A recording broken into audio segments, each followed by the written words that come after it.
नमस्कार फ्रेंड्स, मैं हूं नेहा। स्वागत है आपका इट इज़ नेहा में। हम कर रहे हैं एनटीटी की प्रिपरेशन। तो चलिए शुरू करते हैं। तो ये है एनटीटी का जो है सिलेबस है।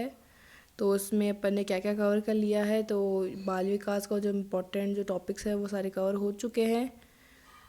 और भाषाई विकास हो चुका है, संज्ञानात्मक विकास हो चुका है। अभी जो सीखना, उत्प्रेरण, आदतें, ये टॉपिक भी हो चुका है। अभी तक मैंने जो है लगभग इसकी प्रिपरेशन के लिए 12th वीडियो अपलोड कर दी है। ठीक है, तो आप वो देख लीजिएगा पहले का, अगर आपका कोई बाकी रहा है तो। अब जो आज का जो टॉपिक है वो है शारीरिक गत्यात्मक विकास, जो एक एनटीटी के टीचर के लिए एक बहुत ही इम्पॉर्टेंट है। एक आंगनबाड़ी में अगर कोई टीचर पढ़ा रहा है तो उसके लिए एक जनरल नॉलेज की चीज़ है। तो इसका जो अपन पढ़ने वाले हैं, जो भी मैटर है वो अपन पढ़ेंगे। एक डीएड की बुक है, तो एक ऑफिशियल है और एक ऑथेंटिक बुक है। तो चलिए शुरू करते हैं। इसका जो पीडीएफ है आपको मिल जाएगा। और आपने अगर मेरा टेलीग्राम जो चैनल है वो अगर ज्वाइन नहीं किया है तो आप कर लीजिएगा। इसका लिंक जो है आपको डिस्क्रिप्शन बॉक्स में मिल जाएगा। ठीक है, तो चलिए शुरू करते हैं। तो ये है डीएलएड की बुक।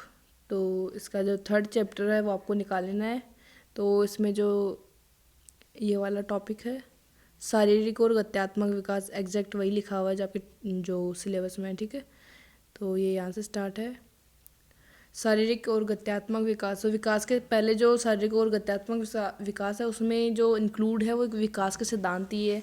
तो मैं आपको एक बात तो क्लियर कर देना चाहती हूँ, जो आपका ये पूरा सिलेबस है ना वो एक दूसरे से कोरिलेटेड है। ठीक है, अगर आप कोई टॉपिक पढ़ रहे हैं तो वो उस टॉपिक का जो लिंक है वो दूसरे किसी टॉपिक से भी जुड़ा हुआ है। तो आप ये बात ज़रूर दिमाग में रखिए, अगर कोई टॉपिक पढ़ रहे हैं तो वो उससे रिगार्डिंग आएगा। ठीक है, क्योंकि आप एक साइकोलॉजी में पढ़ रहे हैं और आप जो बच्चों से हैं वो डील करने वाले हैं, तो बच्चों से जो भी चीज़ें जुड़ी हुई है एक दूसरे से जुड़ी हुई है। ठीक है, तो पहला जो है वो विकास के सिद्धांत तो किस प्रकार से हैं पहले मैं इसके बारे में पढ़ा चुकी हूँ, फिर भी यार इसके बारे में आप पढ़ सकते हैं। ठीक है, तो पहला जो है एक विकास की दिशा है। इसके बारे में मैंने बताया है कि विकास की 2 दिशाएं होती है। पहले तो आप ये डायग्राम देख लीजिए। ठीक है, ये दोनों डायग्राम है विकास की दिशा से। तो ये सिर से पैरों की ओर है और एक केंद्र से कक्ष की ओर है। ठीक है, तो अब डायग्राम देख लिया आपने। अब इसके बाद में तो शारीरिक और गत्यात्मक विकास जो होता है वो दोनों दिशा में होता है। ठीक है, तो आपको अगर आ जाता है क्वेश्चन की कितनी दिशाओं में होता है, तो वो 2 दिशाओं में होता है। ठीक है, एक दिशा है सिर से पैर की दिशा। ठीक है, जो सिर से स्टार्ट होती है और पैरों तक होती है। ठीक है, तो इसको बोलेंगे हम सिफेलोकॉर्डल। और दूसरी जो दिशा होती है वो शरीर से मध्य से बाहर की ओर। ठीक है, प्रॉक्सिमो डिस्टल। तो अभी जो है दोनों हो चुके हैं इनके कि जो दोनों दिशाएं कौन कौन सी है।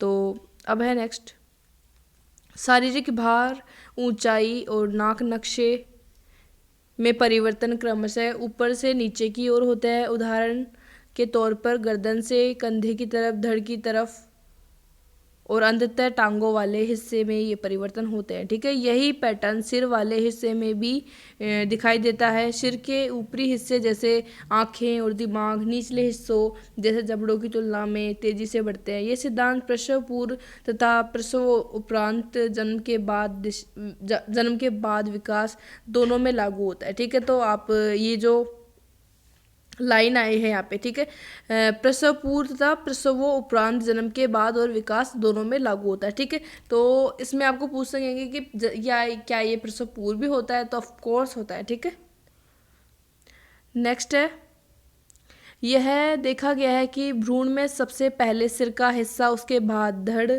और उसके बाद टांगे विकसित होती है। तो इसका मतलब है कि ये जो विकास का क्रम है वो सिर से पैरों की ओर होता है। ठीक है, वस्तुतः गर्भावस्था के 8 सप्ताह पश्चात भ्रूण के सिर की लंबाई पूरी लंबाई के आधे हिस्से के बराबर होती है। पूरी गर्भावस्था में अन्य अंगों की अपेक्षा सिर का विकास सबसे तीव्र गति से होता है, लेकिन इसका अभिप्राय ये नहीं है कि शरीर के शेष हिस्से का विकास साथ साथ नहीं होता है।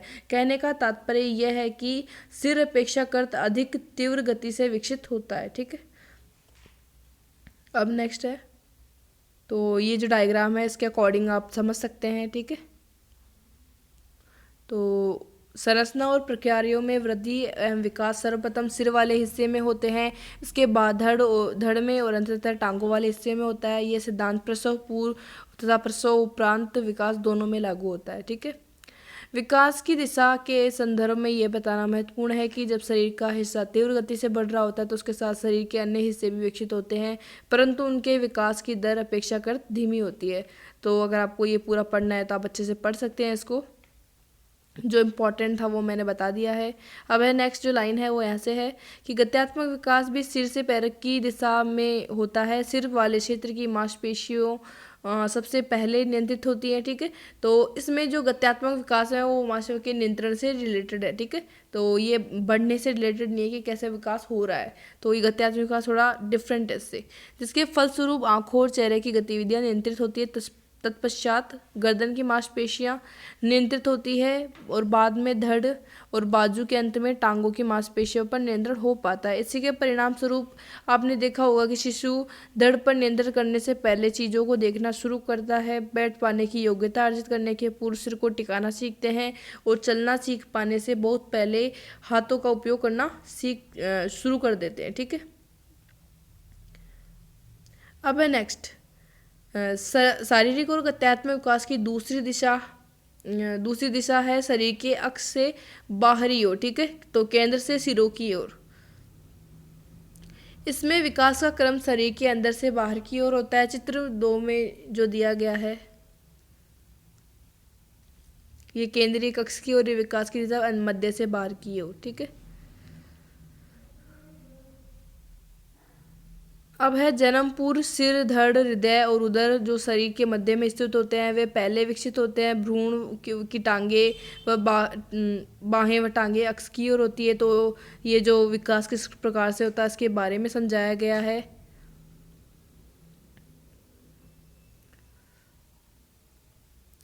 अब है शरीर के आकार में वृद्धि किस प्रकार से होती है, ठीक है। पैदा होने से लेकर युवा अवस्था तक शरीर का वजन व ऊंचाई बढ़ती है। यह प्रक्रिया कभी बहुत तेजी से और कभी बहुत धीमी गति से होती है। पैदा होने के समय अपने पहले जन्मदिन तक किसी बच्चे की ऊंचाई 1.5 गुना हो जाती है, दूसरी सालगिरह पर 75% तक बढ़ जाती है। इस दौरान शरीर का वजन जो है वो 4 गुना बढ़ जाता है। तो ये औसत ऊंचाई वगैरह दे रखी है और भार दे रखा है, तो ये एक ऑथेंटिक है। तो आप इसके अंदर से भी याद कर सकते हैं कि कितना जो वज़न होता है और कितनी लंबाई जो होती है वो देख सकते हैं। अगर इम्पॉर्टेंट अगर आपको लगता है कि मुझे इतने याद करने चाहिए, क्योंकि आपका जो सिलेबस में वो मेंशन है वो 6 वर्ष तक के बच्चों का ही है वैसे तो। अब है नेक्स्ट विकास की गति किस प्रकार होती है, ठीक है। तो विकास की गति में व्यक्तिगत विभिन्नताएं होती है। ऑफ कोर्स अगर कोई 4 इंसान अपने सामने है तो उनमें जो विकास होगा वो अलग अलग होगा, उनके जेनेटिक्स का ज़रूर प्रभाव पड़ेगा, उन्होंने कैसा एनवायरनमेंट लिया है, उन्होंने कैसा पोषण लिया है उसका ज़रूर प्रभाव पड़ेगा, ठीक है। कोई ज़्यादा लंबा हो रहा है, कोई छोटा भी है, कोई किसी के जो है विकास रुका हुआ है, तो इस प्रकार से एक इंसान जो है वो दूसरे से स्पेशल होता है अपने विकास की गति में और उसका विकास अलग अलग होता है। तो सभी बच्चों में विकास का एक विशिष्ट अनुक्रम होता है। उदाहरणतः गत्यात्मक विकास के अंतर्गत सभी बच्चे पहले करवट लेना। तो आप पहले ये समझिए कि गत्यात्मक विकास में जो किस प्रकार से जो एक चेंजेस आते हैं तो वो यहाँ से स्टार्ट हैं। तो पहले वो क्या सीखता है, करवट लेना, बैठना, घुटनों के बल चलना, खड़े होकर चलना आदि क्रमशः सीखते हैं। प्रत्येक बालिका विकास की इन सभी अवस्थाओं से गुजरती है। बच्चे भिन्न भिन्न आयु में ये क्षमताएं प्राप्त करते हैं। संभवतः एक बालिका 9 महीने में चलना आरंभ करे और दूसरी 13 महीने की उम्र में। इसका अर्थ यह है कि यद्यपि विकास में अनुक्रम तो निश्चित होता है, किंतु विकास की गति में व्यक्तिगत विभिन्नताएं होती है। इसलिए विकास के एक विशेष चरण तक पहुंचने या एक विशेष क्षमता प्राप्त करने की उम्र में व्यक्तिगत विभिन्नताएं होंगी। विकास में इन व्यक्तिगत विभिन्नताओं के कारण कुछ बच्चों को 3 वर्ष की उम्र में ही रंगों की पहचान हो जाती है और उनके नाम सीख लेते हैं, जबकि कुछ बच्चे 5 वर्ष की उम्र तक सीखते हैं। अब नेक्स्ट है विकास की गति में लिंग संबंधी विभिन्नताएं, ठीक है। तो लड़कों और लड़कियों के विकास की गति में विभिन्नताएं होती है। जन्म से पूर्व लड़के की तुलना में लड़की के कंकाल तंत्र में तेजी से वृद्धि होती है। इस कारण जन्म के समय बालिकाओं का कंकाल तंत्र बालकों की अपेक्षा अधिक विकसित होता है। अब जो है गत्यात्मक कौशलों का विकास, ठीक है। तो गत्यात्मक जो कौशल होते हैं उनका विकास किस प्रकार से होता है, जो इम्पोर्टेंट है वो अब स्टार्ट हो चुका है। बच्चों में शाला पूर्व वर्ष गति, बल और समन्वय में वृद्धि के कारण विशिष्ट होते हैं। इस समय उनकी हड्डियां मुलायम और शरीर लचीला होता है, जिससे वे और अधिक कौशल सीखने के लिए समर्थ होते हैं। वे नए नए कौशल सीखते रहते हैं। ये निरंतर अभ्यास करते हैं। बच्चे कई शारीरिक क्रियाओं में भाग लेते हैं और अन्य बच्चों के साथ अधिक अंतःक्रिया करते हैं। उनके शरीर और क्रियात्मक कौशल उन्हें अधिक स्वतंत्र बनाते हैं और इन कौशलों के प्रयोग से बच्चे अपने वातावरण को समझ पाते हैं। तो गत्यात्मक कौशल को अपन दो भागों में बांट सकते हैं। पहला है स्थूल गत्यात्मक कौशल और दूसरा है सूक्ष्म गत्यात्मक कौशल, ठीक है। तो अब है जो सूक्ष्म स्थूल गत्यात्मक कौशल है वो क्या है, इसके बारे में डिटेल से पढ़ेंगे। स्थूल गत्यात्मक विकास के फलस्वरूप बच्चे शारीरिक गतिविधियों का नियंत्रण या समन्वय सीखते हैं, जिससे वे गतिविधियों को कर पाने में, शारीरिक संतुलन, गति एवं नियंत्रित करवाने में समर्थ हो जाते हैं। जैसे स्थूल क्रियात्मक कौशल कौन कौन से हैं, तो यहाँ से जो इम्पोर्टेंट चीज़ निकल के आई है वो ये है कि किसको अपन स्थूल क्रियात्मक कौशल कहेंगे। तो आपको ऑप्शन दे दिए जाएंगे, उसमें पूछ लिया जाएगा कि कौन से इसमें स्थूल क्रियात्मक कौशल है या नहीं है। तो आपको उसमें एक ऑप्शन निकालना होगा कि ये है और ये नहीं है, ठीक है। तो ऑप्शन है, सॉरी, उदाहरण है चलना, दौड़ना, कूदना और पैरों से प्रहार करना, ठोकर लगना इत्यादि। ये किस प्रकार के कौशल हैं, ये स्थूल क्रियात्मक कौशल है। तो आगे है स्वयं पैदल चल पाने की योग्यता बच्चों में आत्मनिर्भरता पैदा करती है। 11 से 15 माह की आयु के दौरान बच्चे बिना किसी सहारे के चलना शुरू करते हैं। जब बच्चे पहली बार पैदल चलने का प्रयास करते हैं तो उनके दोनों पाँव एक दूसरे के पास न पड़कर अधिक दूरी पर पड़ते हैं। तो इसमें बताया गया है कि 11 से 15 माह की आयु में बच्चा जो है बिना किसी सहारे के चलने लग जाता है, और 16 से 18 के माह के बच्चे में जो क्या होता है वो किसी मेज या कुर्सी को धकेल सकते हैं, ठीक है। और तो इनके बारे में बच्चे में जिस प्रकार से आगे आगे विकास होता है उनके बारे में बताया गया है। और आगे है ये, अगर आपको डिटेल में पढ़ना है तो आप पढ़ सकते हैं बाद में। और अब है इम्पोर्टेंट जो है गतिशीलता बच्चों को खोज करने की अवसर प्रदान करती है, ठीक है। वे अपने आसपास की दुनिया का अन्वेषण करते हैं और अन्य लोगों से संपर्क में आते हैं। गतिशीलता में संतुलन और समन्वय बेहतर होता है। जब वे वस्तुओं का एक दूसरे के ऊपर रखते हैं, उन्हें धकेलते हैं और खिलौनों को एक जगह से उठाकर दूसरी जगह पर रखते हैं, तो वे सीखते हैं कि वे अपने आसपास की चीज़ों पर क्या प्रभाव डाल सकते हैं। और इस प्रकार से बच्चों में क्या क्या चेंजेस आते हैं उनके बारे में बताया गया है। अब है कुछ उदाहरण है, जैसे है कि फुदकने की योग्यता अर्थात दोनों पाँवों को एक साथ उठाकर उछल उछल कर चल पाने की योग्यता। कूदने के कौशल का घनिष्ठ रूप से संबंधित है। कूदना सीखने के पश्चात ही बच्चे फुदकने लगते हैं। 5 वर्षीय बच्चे एक पाँव पर लगातार 10 या अधिक बार फुदक कर चल सकते हैं, परंतु 6 वर्ष की उम्र तक ही वे दोनों पाँवों में से किसी भी एक पाँव पर कुशलता से फुदक पाते हैं। जैसे क्रियात्मक कौशल विकसित होते हैं, बच्चे अधिक नियंत्रण समन्वय बना पाने में समर्थ होते हैं। चलना, दौड़ना और कूदना मूल कौशल है जिनका विकास बाल्यकाल में प्रारंभिक वर्षों में सहज ही होता है, तथा वे मूल कौशल सीखने के पश्चात कुछ कौशलों को सीखना और उनका अभ्यास करना बच्चों के लिए आवश्यक होता है। उदाहरण कौन से हैं, तो साइकिल चलाना, कलाबाजी दिखाना, पेड़ पर चढ़ना इत्यादि, ठीक है। 3.5 और 5 वर्ष की उम्र में बच्चे गेंद फेंकना और बाईं ओर घुमाते हुए गेंद फेंकते हैं। तो ये था। अब आगे है सूक्ष्म क्रियात्मक कौशल क्या है। पहले अपन ने पढ़ा स्थूल कि बच्चे कैसे जैसे उठना, फिर कैसे अपने घुटनों के बल चलते हैं, फिर उसके बाद कैसे अपने हाथों का इस्तेमाल करते हैं, फिर कैसे वो चलते हैं, फिर कैसे दौड़ना, फिर कैसे वो जब एक बॉल फेंकते हैं फिर उसके बाद थोड़ा अच्छे से बॉल फेंकना सीखते हैं। वो थे स्थूल। अब सीख रहे हैं अपन सूक्ष्म क्रियात्मक कौशल कौन से हैं, ठीक है।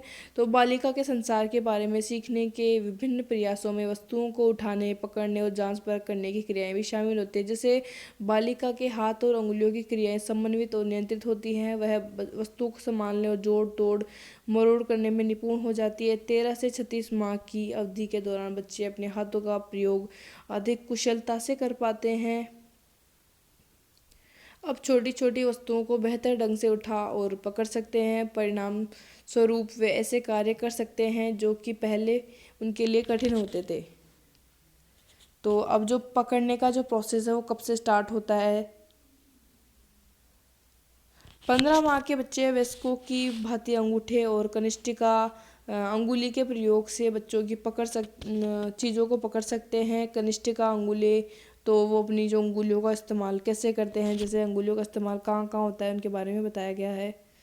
लिखने में, बटन बंद करने में, खाना खाना खाने के लिए करते हैं और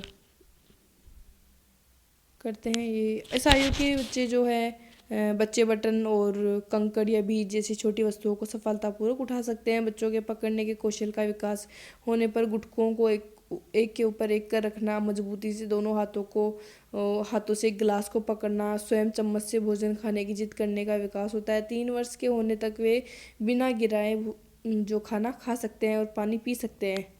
अब नेक्स्ट जो है कि 13 से 30 माह के बच्चों को कागज पर रंगीन पेंसिल की शारीरिक गतिविधियों में आनंद आता है।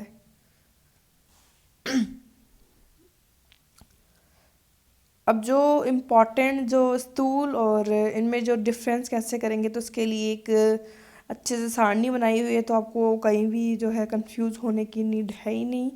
तो जैसे है स्थूल में है चलना, दौड़ना, कूदना, पैरों से प्रहार करना, आत्मविश्वास से चल पाना आदि। लेकिन जो सूक्ष्म क्या है, छोटे वाले क्या है, तो वस्तुओं को पकड़ना, उठाना, परखना, बटन लगाना, ये क्या है? ये सूक्ष्म क्रियात्मक कौशल है। चम्मच गिलास पकड़ना, हाथों से भोजन करना। तो आप यहाँ से अगर आपको ये सारणी याद है तो आपको ज़रूर इनके बारे में नॉलेज हो जाएगी अच्छे से।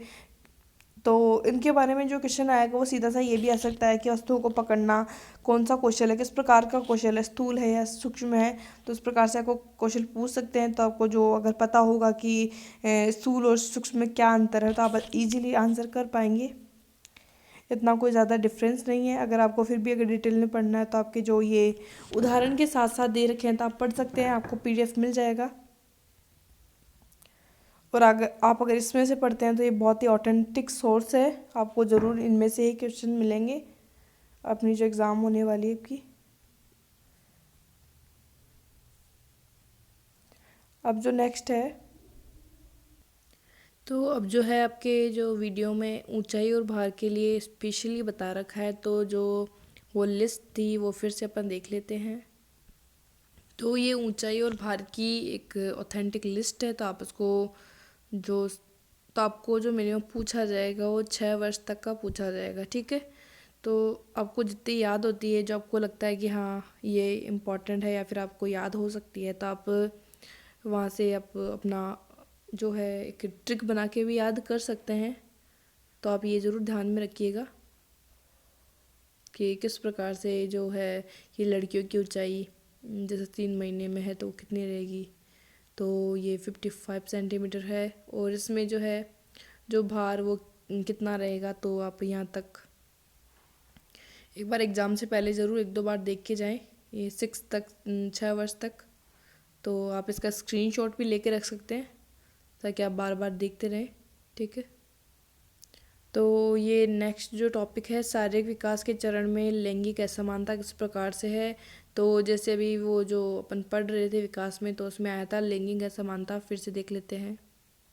तो यहीं से स्टार्ट है कि जो ऊंचाई है और जो भार है उसमें भी जो लड़के और लड़कियों में अलग ही है, डिफरेंट है। और ये रहा यहाँ पे कि जो विकास की गति में जो है वो विभिन्नताएं होती है। तो ये रहा एग्जैक्ट जो टॉपिक है वो। और इसमें भी दे रखा है कि किस प्रकार से लड़के और लड़कियों में अलग अलग होता है कि आगे। तो इसमें आप जो ये ऊपर है व्यक्ति की विभिन्नताएं, तो उसमें भी आप ये वाला जो यहाँ पे जो पोर्शन दे रखा है उसको भी एक बार आप अच्छे से पढ़ सकते हैं। वैसे तो ये जो इस टाइप के जो क्वेश्चन आएंगे वो कॉमन सेंस बेस्ड होंगे, तो आप इजीली अगर एक रियल लाइफ बेस्ड अगर सिचुएशन लेंगे कि अपने जो खुद की लाइफ से अगर कोरिलेट करेंगे तो आप अच्छे से वो क्वेश्चन कर पाएंगे। अब नेक्स्ट है कि बच्चों में व्यक्तिगत स्वच्छता स्वास्थ्य पर ध्यान विशेषतः त्वचा इन पे कैसे। तो ये एक ज़रूरी नहीं, एक टीचर के लिए, एक पेरेंट्स के लिए, एक खुद इंसान के लिए, एक आप खुद जो पढ़ रहे हैं तो आपके लिए भी कितना इम्पोर्टेंट है एक स्वच्छता रखना, अपना स्वास्थ्य का ध्यान रखना। तो इसे जो ये टॉपिक है इसके लिए मुझे नहीं लगता कि आपको कोई स्पेशल गाइडेंस की नीड है कि आपको इसके लिए कुछ इतनी बड़ी कोई थ्योरी पढ़नी होगी उसके बाद ही आप इसके रिगार्डिंग कोई क्वेश्चन कर पाएंगे। अगर आप थोड़ा बहुत भी अपना दिमाग अच्छे से लगा लेंगे कि कौन सा जो बेटर ऑप्शन है कि बच्चे को इस प्रकार से जो है स्वस्थता रखनी चाहिए, क्यों रखनी चाहिए, क्योंकि वो बीमार नहीं होगा, उसको कुछ कीटाणु नहीं जाएंगे। तो ये कुछ चीज़ें होती है कि क्यों स्वस्थता आपके लिए आवश्यक है। तो आपको जो ये टॉपिक है इसके लिए मुझे नहीं लगता कि आपको कहीं पढ़ने की ज़रूरत है। अगर आप अच्छे से आपको खुद के बारे में पता है, स्वच्छता के बारे में नॉलेज है, क्यों स्वच्छता होनी चाहिए, तो आप इजीली ये वाला जो इसके रिगार्डिंग अगर कोई भी क्वेश्चन आएगा तो आप इजीली कर पाएंगे। ठीक है। अब है बच्चों में स्वस्थ आदतों एवं नियमितता का विकास।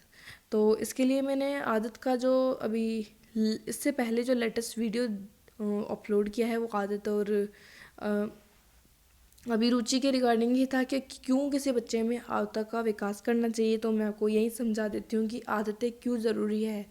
आदतें जो है वो एक सीखने से स्टार्ट होती है। अगर कोई चीज़ अपन आज कर रहे हैं, अगर डेली डेली अगर चलो मैं पढ़ा रही हूँ ये टॉपिक, अगर मैं डेली डेली यही टॉपिक रिपीट इसी टाइम बार बार पढ़ाती जाऊँगी तो ये मेरे को इतना याद हो जाएगा कि मुझे कुछ ना कोई वर्ड पढ़ने की नीड ही नहीं होगी। मैं खुद ऐसे बस स्टार्ट किया और पढ़ा दिया। ठीक है। तो एक आदत बन जाती है किसी चीज़ की भी। तो बच्चों में जो है हर चीज़ की एक आदत होनी चाहिए कि आपको स्कूल इतने इतने बजे जाना है, इतने बजे आपको उठना है, इतने बजे आपको टिफ़िन खाना है, इतने बजे ये काम करना है। तो ये सारी आदतें बच्चे में होनी चाहिए कि बच्चों का जो आपको बड़ों का आदर करना है। बच्चों को बार बार जब भी कोई बड़े सामने है तो ज़रूर बच्चों को ये टोके कि हाँ बच्चों आप प्रणाम करो या कुछ हाय हेलो कहो बड़ों को। तो इस प्रकार से बच्चों में एक अच्छी आदतें होनी चाहिए, अपना जो काम है वो टाइम पे कर पाएँ इसके रिगार्डिंग। तो बच्चों में स्वस्थ आदतें और नियमितता क्यों होनी चाहिए। अगर बच्चा पढ़ने के लिए जा रहा है तो उसमें जैसे होमवर्क का टाइम है तो उसको बच्चे को इतना होमवर्क दे रहे हैं कि आधा घंटा आपको होमवर्क करना है। तो अगर उसके आदत में होगा डेली तभी वो कर पाएगा। ऐसे नहीं आज अपन ने दे दिया होमवर्क कल दिया ही नहीं है, तो ये भी गलत होगा। क्योंकि अगर अपन को आदत बनानी है किसी बच्चे की पढ़ने के लिए कि उसको पढ़ने के लिए आधा घंटा निकाला, अगर वो डेली डेली पढ़ेगा तभी उसकी एक दिन आदत बन जाएगी कि उसको ज़रूरी है कि आधा घंटा वो पढ़ना ही ज़रूरी है। तो इसलिए भी आदतों का विकास ज़रूरी है और अच्छी आदतों का विकास भी बहुत ज़रूरी है। जैसे नहाने का, धोने का, इनका भी एक आदत होती है और ये धीरे धीरे जब अपन अपने डेली रूटीन में करते हैं तो इसका एक टाइम जो है सेट हो जाता है। अब नियमित आदतें कौन सी है, जैसे समय का पालन का महत्व है। कुल्ला करना, मंजन करना, स्नान करना, खान पान, मनोरंजन, शयन आदि। तो ये भी इजी है, आपको पता है, आपके डेली लाइफ में डेली होता है। तो उसके लिए मुझे क्या आपको भी कहीं नहीं लगता होगा कि आपको कोई बुक चाहिए इसके लिए या फिर कोई गाइडेंस चाहिए। तो आप अच्छे से अगर क्वेश्चन पढ़ेंगे तो भी इजीली कर देंगे।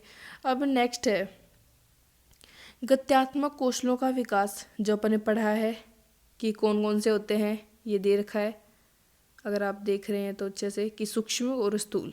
स्थूल की और सूक्ष्म की जो है अलग से दोनों बनी हुई है कि कौन कौन से, जैसे चलना सीखता है अगर स्थूल में तो सूक्ष्म में क्या सीखेगा, वो वस्तुओं को पकड़ना सीखेगा। ठीक है, ग्रेस्पिंग पावर आएगी उसमें। और 3 से 6 वर्ष के बच्चों के लिए प्रेरक कौशलों के विकास हेतु क्रियाएं कौन कौन सी होगी, तो इसके लिए मैंने पढ़ा दिया है आपको, तो आप वो पढ़ लीजिएगा कि कौन कौन से हैं। आप ये जो PDF है आपको मिल जाएगा। अब खेलों का महत्व एवं प्रकार, खेल क्यों आवश्यक है, हस्तकौशल का विकास, अर्थ एवं महत्व। तो यह है डीएड वाली बुक का ही है। तो इसका 5th चैप्टर है, आप पढ़ सकते हैं। इसमें खेल और खेल में विकास एवं उनका महत्व क्या है।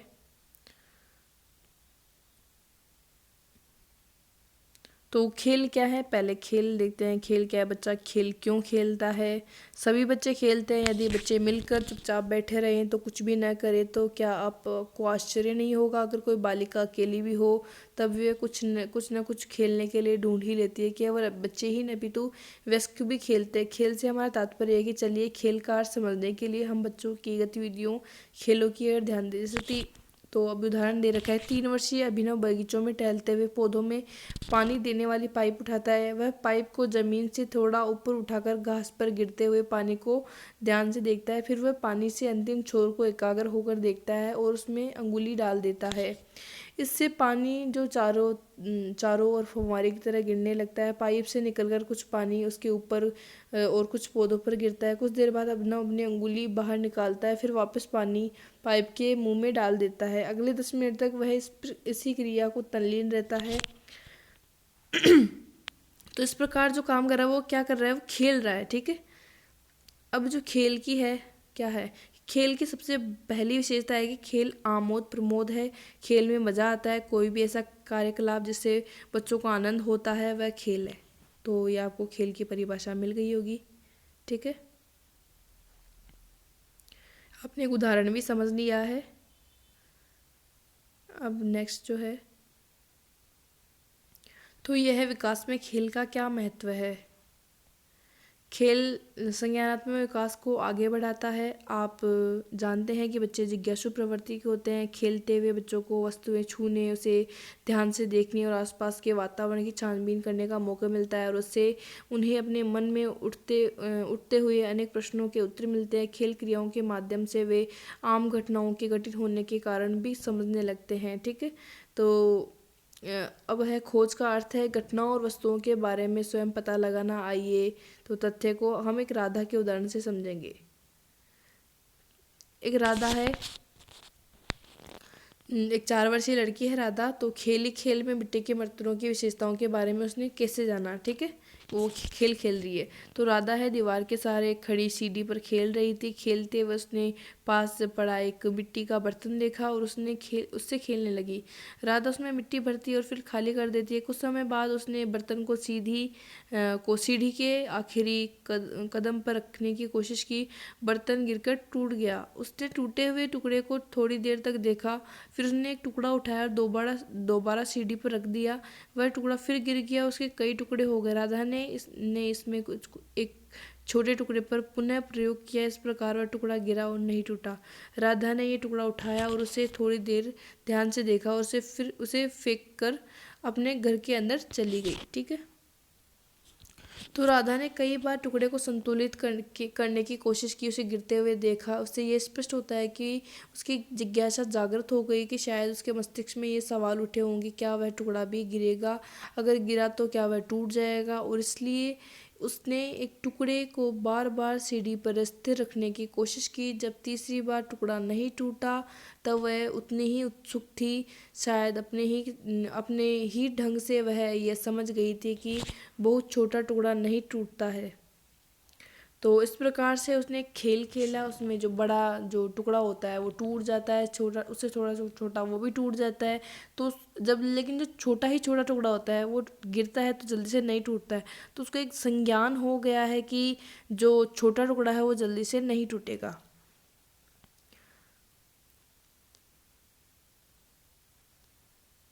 नेक्स्ट है, जो खेल है वो कल्पनाशीलता और सृजनात्मकता बढ़ाता है बच्चों में।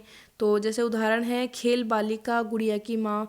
खेल में बालिका जो है गुड़िया की माँ बनकर गुड़िया को कहती है कि उसे टॉफ़ी नहीं मिलेगी क्योंकि उसके लिए हानिकारक है। शायद उसने ऐसा इसलिए कहा क्योंकि वह बालिका ने देखा खेल में माँ की नकल करके उचित व्यवहार सीख रही है। ठीक है। अब जो है एक बच्चा जो है जब खेल खेलता है तो वो किस प्रकार से एक सृजनात्मक और एक कल्पनाशील बन जाता है।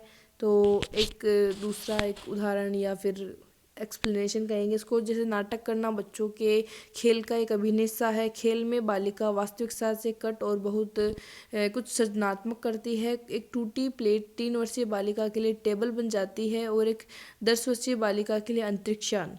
माचिस के डिब्बों की पंक्ति रेलगाड़ी बन जाती है और इस रेलगाड़ी से खेलते हुए बच्चे जंगल से गुजरने, नदी पार करने और डकैतों से लड़ने का नाटक करते हैं। आप ये देखकर हैरान हो जाएंगे कि रेल पटरी पर न चलकर सड़क पर चल रही है। यह आवश्यक नहीं है कि खेल यथार्थी दर्शाएं, क्योंकि कल्पना शक्ति को विकसित करता है। ठीक है, तो इस उदाहरण से आप समझ गए होंगे कि जो खेल है वो कल्पनाशीलता और सृजनात्मकता बढ़ावा देता है। और जो राधा का जो उदाहरण था उससे आप समझ गए होंगे कि बच्चों में जो है संज्ञानात्मक विकास होता है, वो एक जिज्ञासु बनते हैं और हर चीज़ पे प्रयोग करके फिर सीखते हैं।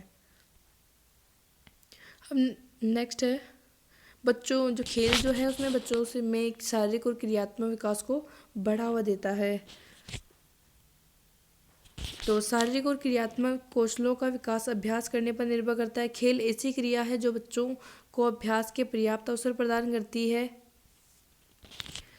जैसे एक माँ 4 महीने के शिशु के आगे एक झुंझुना रख देती है। शिशु का ध्यान झुंझुने की तरफ आकर्षित होता है। वह अपनी पीठ से पेट पर पलटकर उस पर पहुंचने की कोशिश करता है। ये करने के लिए मांसपेशियों का समन्वय जरूरी है। बार बार झुंझुने तक पहुंचने के प्रयास में शिशु को अपने मिट्टी खाने का अवसर मिलता है और धीरे धीरे वह आसानी से कर लेता है।